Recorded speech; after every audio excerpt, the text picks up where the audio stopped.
오늘 말씀은 로마서 8장 1절에서 17절까지 말씀입니다. 너를 해방하였음이라 라는 제목으로 함께 나누겠습니다.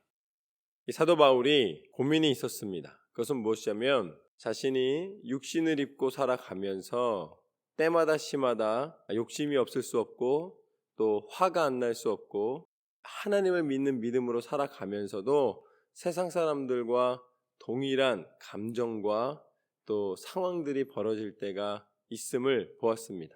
그러니까 육신을 입고 있으면서 그것을 피할 방법이 없다는 것을, 그것을 어떻게 해서든지 내 스스로가 버리고자 하여도 이 안에서 계속 일어나는 것을 느끼게 된 것이죠. 그렇다면 이 문제에 대해서 어떻게 보면은 가장 근본적인 부분이지만 죄의 문제에 대하여서 어떻게 하나님께서 나에게 해결해 주시고 또 이것을 내가 사도로서 많은 이 믿는 그리스도인들에게 전할 수 있겠는가? 그것에 대해 오늘 로마서 8장은 굉장히 중요한 역할을 해 줍니다. 1절 말씀부터 보면 1절과 2절을 제가 읽겠습니다. 그러므로 이제 그리스도 예수 안에 있는 자에게는 결코 정죄함이 없나니 이는 그리스도 예수 안에 있는 생명의 성령의 법이 죄와 사망의 법에서 너를 해방하였음이라. 할렐루야. 결론은 뭐냐면 우리 스스로가 해결할 수 없다는 거예요. 그거를 인정하는 것입니다. 내가 내 힘으로, 내 능력으로 스스로 선함을 만들어낼 수가 없다라는 것이죠. 예수님 안에 있는 생명의 성령의 법이 우리 가운데 증거되고 우리 가운데 들어올 때에 그 예수님의 능력으로 말미암아 우리는 죄와 사망의 법을 이길 수 있는 줄로 믿습니다. 예수님 외에는 그 일을 행해 주실 수가 없다는 거예요. 결국 우리가 육신을 입고 살고 있기 때문에 육신의 원리로, 이 땅의 원리로, 죄의 원리로, 죽음의 원리로, 사망의 길로 걸어갈 수밖에 없지만 예수님이 우리 가운데 오심으로 말미암아 생명의 원리로, 성령의 원리로, 영적인 삶으로 하나님 앞에 나아갈 수가 있습니다. 이제는 영의 원리로 우리가 살아갈 수 있노라. 그것은 내 힘이 아니라 예수님께서 함께 하실 때 가능하도다.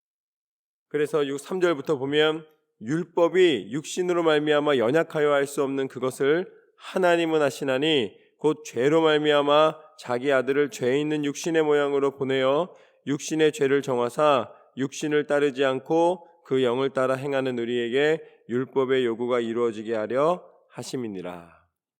우리와 똑같은 상황과 형편을 가지고 예수 그리스도께서 이겨내신 것을 보여주심으로써 우리는 그리스도 예수 안에서 이길 수가 있다는 것입니다. 내 힘으로 하는 것이 아니라 예수 그리스도를 보내신 하나님의 사랑과 그 섭리가 우리 가운데 역사하신다는 말씀입니다. 그렇기 때문에 예수 그리스도께서 우리 안에 들어오는 사람은 어떤 사람인가? 육신을 따르는 자는 육신의 일을, 영을 따르는 자는 영의 일을 생각하나니 육신의 생각은 사망이요 영의 생각은 생명과 평안이니라. 육신의 생각은 하나님과 원수가 되나니 이는 하나님의 법에 굴복하지 아니할 뿐 아니라 할 수도 없음이라. 육신에 있는 자들은 하나님을 기쁘시게 할 수 없느니라. 육신에 머물고 육신의 욕심을 쫓아 살아가는 사람은 하나님을 볼 수가 없고 하나님의 뜻하시는 바를 구별할 수도 없고 또한 순종하지도 않는다라고 말씀하고 계십니다. 그렇게 할 수가 없다는 거예요. 자신의 생각과 기준이 더 높기 때문에 그것을 따르기에 급급할 뿐이지 하나님의 뜻을 따라 살아갈 수 있는 믿음이 없기 때문입니다. 9절 말씀처럼 만일 너희 속에 하나님의 영이 거하시면 너희가 육신에 있지 아니하고 영에 있나니 누구든지 그리스도의 영이 없으면 그리스도의 사람이 아니라. 이게 이제 두 번째인데요. 누구든지 그리스도의 영이 없으면 그리스도의 사람이 아니다라는 것입니다. 육신을 따라 살면서도 또 육신의 일을 좀 극복해서 선을 행하고 정직히 행하고 착하게 살아가는 사람들이 있어요. 그렇지만 그것은 그리스도인의 삶은 아니다라는 것입니다. 그리스도인의 삶은 무엇이냐면 예수 그리스도께서 우리 안에 계시는 삶, 그리고 여기서 또 하나님의 영이라고 말씀하시는데 그것을 깨닫게 하시는 성령님이 우리 안에서 역사하시는 삶입니다. 그것은 예수님을 알게 하시는 성령이 그때그때마다 우리에게 역사하시는 삶을 말씀해 주시는 거예요. 하나님의 사람은 어떤 사람인가? 하나님의 영이 거하시고 그리스도의 영이 움직이는 사람인데, 그것은 때마다 시마다 내 선함과 내 능력과 내 자랑이 아니라 예수 그리스도께서 친히 역사하심을 증거하는 삶이다. 예를 들어서 어떤 사람이 큰 잘못을 했습니다.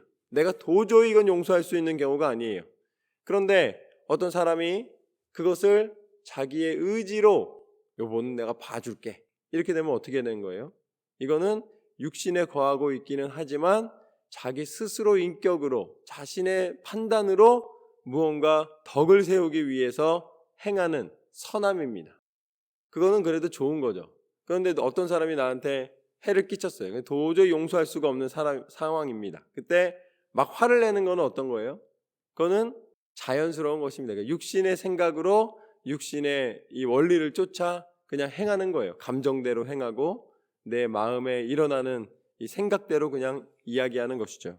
그러나 하나님의 사람은 누구든지 그리스도의 영이 없으면 그리스도의 사람이 아니고, 그리스도의 영이 계시면 그리스도의 사람이라는 말씀 무엇이냐면, 그를 그냥 용서하는 게 아니라 예수님의 사랑으로 용서하는 것입니다. 예수님의 사랑으로 용서하는 거예요. 내가 용서해 줄게 하면서 나를 높이는 게 아니라 도저히 내 마음으로 안 되는 것을 인정하면서, 그럼에도 불구하고 예수 그리스도의 그 은혜 때문에, 예수님의 사랑 때문에 내가 용서하고 용납하고 사랑하는 것입니다. 이게 그리스도의 영이 계신 거예요. 내가 어떠한 일을 하든지 어떠한 판단을 하든지 어떠한 결정을 하든지 예수 그리스도께서 내 안에 계심을 믿는 믿음으로 행하는 것, 예수님이 나로 하여금 이야기하게 하시고 그것을 행하게 하시는 것, 그것이 바로 예수 그리스도의 영이 우리 안에 거하시는 것입니다.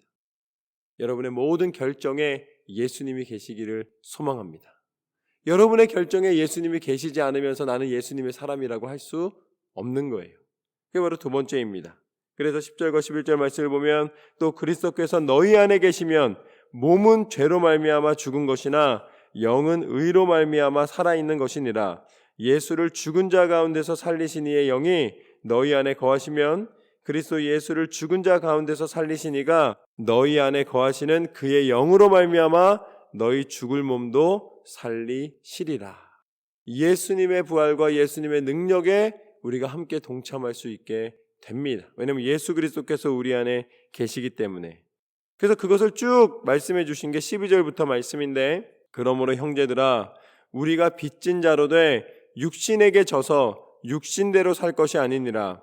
너희가 육신대로 살면 반드시 죽을 것이로되 영으로서 몸의 행실을 죽이면 살리니, 무릇 하나님의 영으로 인도함을 받은 사람은 곧 하나님의 아들이라. 너희는 다시 무서워하는 종의 영을 받지 아니하고 양자의 영을 받았으므로 우리가 아빠 아버지라 부르짖느니라. 할렐루야. 이제는 예수 그리스도의 영이 우리 안에 거하시기 때문에 우리가 그리스도 예수 안에서 하나님의 자녀가 되는 은혜와 그 권리를 받게 되었기 때문에 하나님을 뭐라고 부른다는 거예요? 하나님을 아빠라고 부른다는 거예요. 그냥 아버지가 아니라 아빠 아버지라고 부르는 것입니다. 그래서 16절과 17절 말씀 한번 같이 읽도록 하겠습니다. 시작. 성령이 친히 우리 영과 더불어 우리가 하나님의 자녀인 것을 증언하시나니, 자녀이면 또한 상속자 곧 하나님의 상속자요 그리스도와 함께한 상속자니, 우리가 그와 함께 영광을 받기 위하여 고난도 함께 받아야 할 것이니라. 아멘. 이제 이거를 말씀하고 싶으신 거예요. 우리가 육신의 일을 따르지 아니하고 영의 일을 따라야 된다. 영의 사람이 되어야 된다. 그러면 영의 사람이 되면 어떻게 된다는 거예요? 고난도 함께 따르게 된다. 영의 사람은 고난을 이기는 사람입니다. 고난이 없는 사람이 아니라 그 고난을 이기는 삶이에요. 그런데 고난이 오면은 그 고난 속에서 우리는 절망할 수밖에 없고 힘겨울 수밖에 없어요. 언제 그렇습니까? 이 고난의 끝이 언제인가? 라고 질문이 되면 그래요. 이 고난을 내가 이겨낼 수 있을까? 라고 생각을 하면 그렇습니다. 사람이 희망이 있으면 견디는데 희망이 없으면 견디질 못합니다. 그런데 그리스도의 사람은 희망이 있는 줄로 믿습니다. 하나님의 사람은 희망이 있어요. 하나님의 사람은 소망이 있어요. 왜 그러냐면 우리는 이미 보았기 때문입니다. 예수님이 이 땅 가운데 오셔서 보여주지 않으셨다면 우리는 여전히 율법에 머물면서 여전히 고난의 끝이 무엇인지에 대하여 모르는 사람일 거예요. 그러나 예수 그리스도께서 이 땅에 오심으로 말미암아 당신이 십자가에 달려 죽으심으로 말미암아 우리의 고난의 끝이 무엇인지를 보여주셨습니다. 고난의 끝은 무엇입니까? 고난의 끝은 죽음이 아니라 부활인 줄로 믿습니다. 고난의 끝은 사망이 아니라 천국인 줄로 믿습니다. 예수님께서 이 땅 가운데 오셔서 십자가를 지심으로 말미암아 그 십자가에 달려 죽으셨지만 하나님께서 다시 부활하게 하시사 참 생명의 구주가 되셨고 우리를 살리시는, 우리를 천국으로 인도하시는 참 구원자가 되신 줄로 믿습니다. 그래서 우리는 어떤 사람이냐? 막연히 고난당하는 사람이 아니라 예수님께서 이미 이기시고 예수님께서 이미 승리하신 그 승리의 길을 걸어가는 사람입니다. 하나님의 영광을 바라보며 나아가는 축복의 사람인 줄로 믿습니다. 이제는 어떠한 고난이 다가온다 할지라도 우리 가운데 이미 보여주신 부활과 생명의 능력, 예수 그리스도의 이름의 권세를 힘입어 날마다 승리하시기를 주님의 이름으로 축원합니다. 오늘 말씀을 통하여 하나님은 이 로마서 8장 1절 말씀을 통해 세 가지를 말씀해 주셨습니다. 첫 번째는 예수 안에 있는 사람은 생명의 성령의 법으로 죄와 사망의 법을 이기고 해방받은 사람인 줄로 믿습니다. 우리는 육신을 따르는 사람이 아니라 영의 원리를 따라 살아가는 사람이다. 두 번째는 우리는 그 영, 오직 하나님께서 우리에게 보내주신 영, 그리스도의 영이 우리 안에 거하심으로 말미암아 날마다 예수 그리스도를 기준으로 살아가는 줄로 믿습니다. 어떠한 판단도 우리가 임의로 하지 않노라. 오직 예수 그리스도 안에 있노라. 마지막으로 예수님의 사람은 고난이 없는 사람이 아니라 고난을 이기는 사람이라. 고난 속에서도 부활이요 생명이요 천국이요 하나님의 자녀되는 권세를 허락하여 주신 예수님의 이름의 권세로 날마다 승리하시는 저와 여러분의 삶이 되시기를 주님의 이름으로 축원합니다.